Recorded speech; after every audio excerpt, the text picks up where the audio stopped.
Shalom, this is Bishop Nathaniel. 34 times the Booster Club has been called upon and 34 times they've answered. Join the team today and help send the prophets around the world. 12 tribes worldwide. Shalom. I can't get enough for this word, call me library. All you do is talk, I tell him read, I be your pallbearer. As long as my hands clean, I'ma teach, I let the laws tear. You rebuck your doctrine, can't believe I even fell for it. Yeah.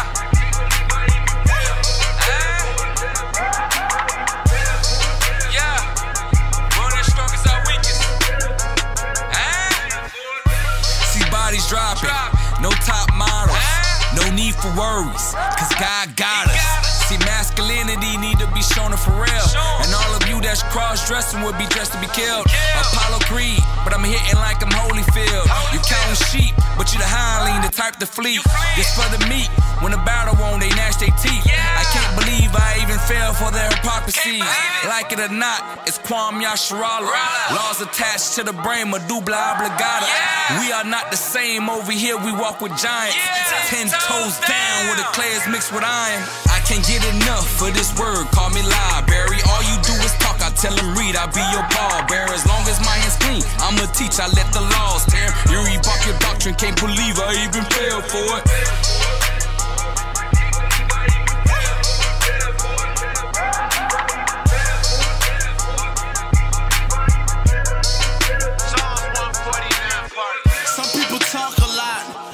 Minister, in this race you gotta last just to finish first. I'm in a big league with the top prophets, warming up. Right. That's biblical. That's biblical because we the Israelites. The Bible speaks about us being oppressed. But as far as you voting, we're not supposed to vote anyway, because I didn't vote either. What's the point of voting if the popular vote doesn't determine the president anyway? But we voting for two different slave masters. Like you say, whether we vote Republican or Democratic, what's changing for us? Nothing's changing. I agree. My thoughts were like this. If I have the option yeah, you picking the lesser of two evils, huh? Okay. Hey, read what you got. Listen to this. This is the book of Deuteronomy, chapter 17 and verse 15. Thou shalt in any wise set him king over thee, whom the Lord thy God shall choose. One from among thy brethren shalt thou set king over thee. Thou mayest not set a stranger over thee. Right. So this is in Deuteronomy, right? Are you familiar with the Bible? Yeah, so the children of Israel, we went off. Once we came out of Egypt, we wandered around the wilderness. We setting up. Hey, Moses said, you're not going to have a king or anybody set over you that's not from your own nation. So Trump not from our nation. He is so-called Edomite according to the Bible. We the Israelites, God's chosen people. I mean, Joe Biden, he an Edomite. Right. Kamala Harris, I don't know her nationality. But either way, we not supposed to vote because God is our king. Christ is our king. He the one that's going to set things in order. How y'all brothers doing? Hey, come learn about your history according to the Bible. You're supposed to be a God on this earth. But we walking around here a spectacle in the land. Hey, come deal with us, bro. So yeah, as far as us voting, it's not biblical because Christ is the one that's supposed to be set up over us. When we deal with multiculturalism, we deal with voting, we deal with all those things, we always get the end of the stick anyway. We always end up being at the bottom. But the thing is, we get told these things you need to go out and vote. Your voice matters, this and that, but we denizens in this land. We like second-class citizens. They don't really care. The people that set up, the powers that set up, they don't really care about our well-being. As long as we stay at the bottom and stay asleep, they continue to prosper. But we're supposed to rule this whole world. What you got, officer? Yeah, listen to this. Come on. Yes, sir. The book of Lamentations, chapter 4 and verse 17. As for us, our eyes yet failed for our vain help. In our watching, we have watched for a nation that could not save us. So this was back during the time of Jeremiah. Jeremiah prophesied about Babylon. He lived in that time. So all the way up to then and up to now, the same thing has been going on. Us as a nation of people, we look for everybody else to save us. We got to save ourselves. And doing that, we got to keep God's commandments. That's the only way to save ourselves. We got to do what this Bible says. So we look for the so-called white man to save us. We looking for what? WIC, government assistance, EBT, Yeah, we looking for reparations still. We looking for these things. That's gonna help us. If only what's the boy named Pan-African Prince? Umar. He say, hey, if we came together collectively with resources, and economics, then we would be all right. Yeah, all that stuff. And you look at the ISIS papers with, I forget what her name is, Francis, I forgot what her name is, but the woman with the ISIS papers. Everybody focus on economics. But when you look at so-called black people, we got ball players, we got all these people that got millions of dollars, and we separated. So we look for these other nations, though, to save us. We look for the Arab man, the so-called white man, the Chinese man. But God said you got to look to him. Get that in that precept, Psalm 108, I think it's 108 and 20, about vain is the help of men.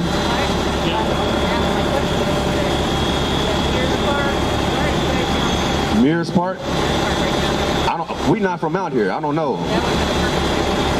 Hey, we believe it or not, we hitting all the streets. It's not just here in Minnesota. We all over the world. We in Texas, like me and this brother from Texas. We came down here to visit, or came up here to visit. So we out on the highways and the hedges all over the world. Whether it be in Africa, whether it be in Ghana, whether it be in Puerto Rico, all across America. We out here doing the same thing, teaching the same thing. Yeah, if you get with one of the officers, they got it right there. They got something for you. But listen to this. I think it's 108 and 20. 108 and 12. Yes, sir. The book of Psalms, chapter 108 and verse 12. Give us help from trouble, for vain is the help of man. It says vain is the help of men, meaning the things that we look for, we trust in oppression, but the things that we look for is not beneficial to us. Vain is the help of men, meaning only God is going to help us. The people that give us like government assistance, that give you welfare, that give you stimulus checks, things like that, that's to keep you dependent upon them, because a true nation is really sovereign. A true nation don't have to go anywhere else to depend on anybody else. You could be able to establish your own resources. You can have your own infrastructure. You can have your own laws, your own land, governed by nobody else. That's the nature of a true nation. Those are the attributes. But when you look at us, get that Deuteronomy 28. When you look at us, hey, look out, bro. You got 5 minutes. I see you got a crucifix on your neck. Hey, that crucifix not gonna save you, bro. Right. Hey, Creflo Dollar not gonna save you, bro. Hey, what? I got the 6-point on my back. I am here, this for my brother, bro. I can't hear you, bro. Come deal with us. Come deal. That's why we out here. I got a 6-point start on my back. I am here. A 6-point start. That's not of God. All right, bro. Hey, that's an abomination in the Bible when you read it, bro. But listen to this. We gonna show you how we know that we Israel, right? Because the brothers say that's what a lot of our people say. They hear the word and they say that they know they Israel, but they not out here with their brothers doing the work. They not out here hitting the streets with the people to go wake up the people. You see, like we've been out here maybe 20 minutes. You the only person that stopped to actually listen to hear this word of God. So we want to show you. But you got any other questions first? Yeah, you can take it with you. You can take it with you, but we're going to go through Deuteronomy 28 to show you real quick. You know, as long as you can stand out here, we're going to go through it and show you how we know that we the Israelites according to the Bible. Right.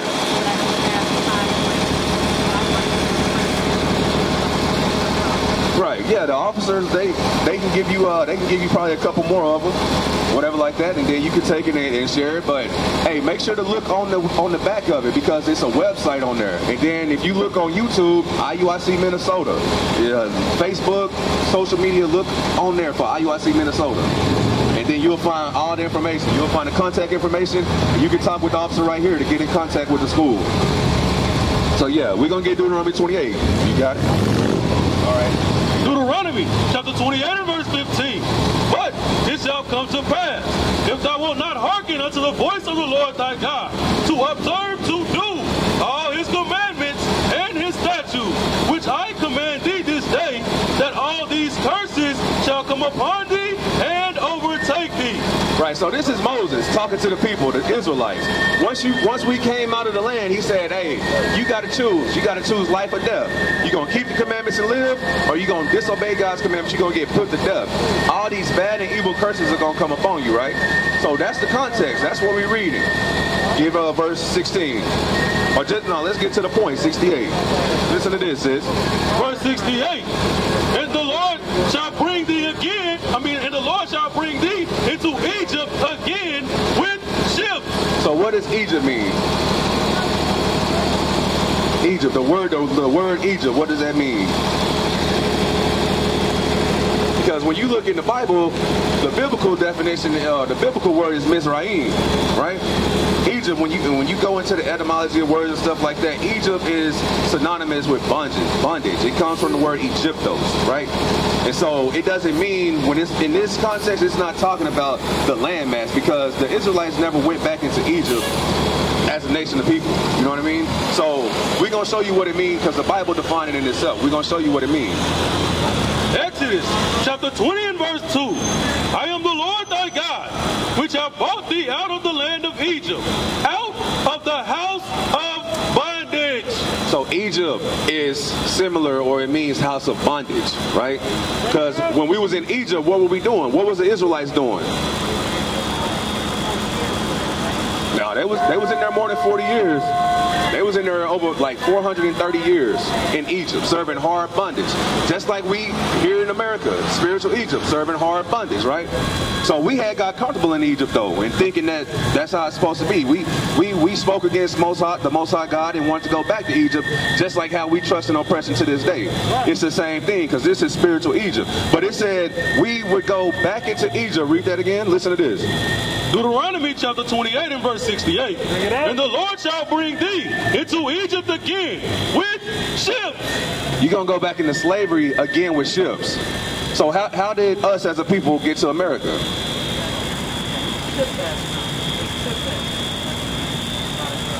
They brought us here on ships. That's the point. This is prophetic. Because people will say, oh, that didn't happen, this and that, or that happened a long time ago. Nowhere in history, we got the sign is right here. Nowhere can you read about in history any nation of people going into slavery on slave ships. The Bible is speaking about our captivity, the transatlantic slave trade. That happened to us. That happened to the northern kingdom of Israel as well, the so-called Hispanics. They went into slavery before we did. They went on ships before we did. I ain't gonna get it. They went into slavery before we did on ships. That only happened with us. It hasn't happened with nobody else. Come on. And the Lord shall bring thee into Egypt again with ships, by the way whereof I spake unto thee. Thou shalt see it no more again. And there ye shall be sold unto your enemies. Ye shall be sold unto your enemies for bondmen and bondwomen, and no man shall buy you. This is Bible prophecy. The greatest book ever written is talking about you, sis. It's saying we would go into slavery on slave ships. And once we got off them ships, once we left our homeland, once we docked over here in America, we will be sold for bondmen and bondwomen. No man will buy us, meaning nobody will be able to redeem us. Nobody would be able to say, yeah, I'm gonna pay for him to get out of slavery. They was selling us back and forth into slavery. See what I'm saying? So nobody was gonna redeem us. We look at Barack Obama. You know what I'm saying? Some people looking at Joe Biden and Kamala Harris to save us. That goes into what we read earlier. We trust in oppression. Harriet Tubman tried to save us, couldn't do it. Martin Luther King, Malcolm X. All these different people rose up, and the things that they did, it was a good move. But it's only the Most High that's gonna save us. We can't put our trust in man, but we gotta change. We gotta reform. That's what the Bible is about. It's about change. It promotes change, right? That's right. That's all the Bible is about. That's what it means to repent, right? So before you go, let me give you a law, because you might not know this. Let me get Deuteronomy 22 and 5. Because believe it or not, the little things that we do is what separate us from God. Sometimes we might look at stuff like, oh, God don't care about that, or that don't matter, but these things matter, because the laws of God is our heritage. That's what make us separate. That's what make us a peculiar people. It's these laws, right? So anything else is not. If we're not doing these laws, we just like the heathen. We not special, but we supposed to be set on high. But we only able to do that by keeping God's laws. So listen to this real quick. The book of Deuteronomy, chapter 22 and verse 5. The woman shall not wear that which pertaineth unto a man, neither shall a man put on a woman's garment, for all that do so are abomination unto the Lord thy God. You know what abomination means? Huh? To hell, abomination is something that's disgusting to God. It's just, disgusting, detestable. Something like that. Get Revelation 21. Because it said, but listen though, it said the women shouldn't put on things that men wear, and the men shouldn't put on things that women wear. So what is that going into? What do you think that's talking about? Appearance, right? Because it's talking about attire. So what do you have on that all of us out here have on as men? What type of clothes? Right. What about what you got on, like, at the bottom? Pants. You ever heard about that? Pants? I know, like, you used to hear, like, maybe your grandmother or somebody say breeches, things like that. Pants. That's what we're talking about, pants. It say the woman shall not put on things that pertain to a man. So men, they were given pants. When you read in Leviticus 6 and 10, you can read in Exodus. We was given the pants, the men was given the pants, and the women are supposed to put on modest apparel, dresses, skirts, things like that. It say when you don't do that, it's an abomination. Listen to this, sis. Listen to this, because I knew you was going to say that.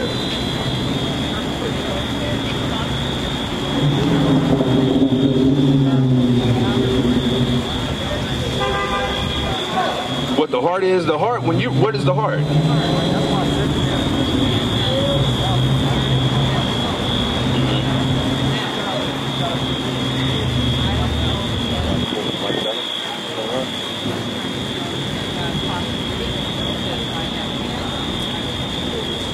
Hey, we're going to read it out of the Bible. Get that in Revelation 21. Okay. We're going to get that because God, he do look at the heart. He searches the heart, he try to reins. But when you read in Jeremiah 17 and 9, he say, I know the heart and it's desperately wicked. Hey, listen to this, Revelation 21, because it said, Deuteronomy 22 and 5, hey, a woman that put on pants, a man that cross-dressed put on a dress, you are abomination. Abomination is something evil, detestable, wicked to God. That's the understanding, right? So let's see if God cares what you wear. You being an Israelite woman, you being a daughter of Sarah, you being a child of God, because like we said earlier, you special. You set apart above all people. Things that pertain to you don't pertain to everybody else. So let's see what your father say about you wearing pants. Revelation 21 and 7 or 8. Revelation chapter 21 and verse 8. Bring it up. But the fearful and unbelieving and the abominable and the abominable. Abomination. And murderers and whoremongers and sorcerers and idolaters and all liars shall have their part in the lake which burneth with fire and brimstone, which is the second death. Verse 27. Verse 27. And there shall in no wise enter into in anything that defileth, neither whosoever worketh abomination or maketh a lie, but they which are written in the Lamb's book of life. So this is talking about the kingdom of heaven. When you read up in Revelation 21, it say anybody that worketh abomination, you're going to have your place in a lake of fire. You are not going to enter into the kingdom of heaven.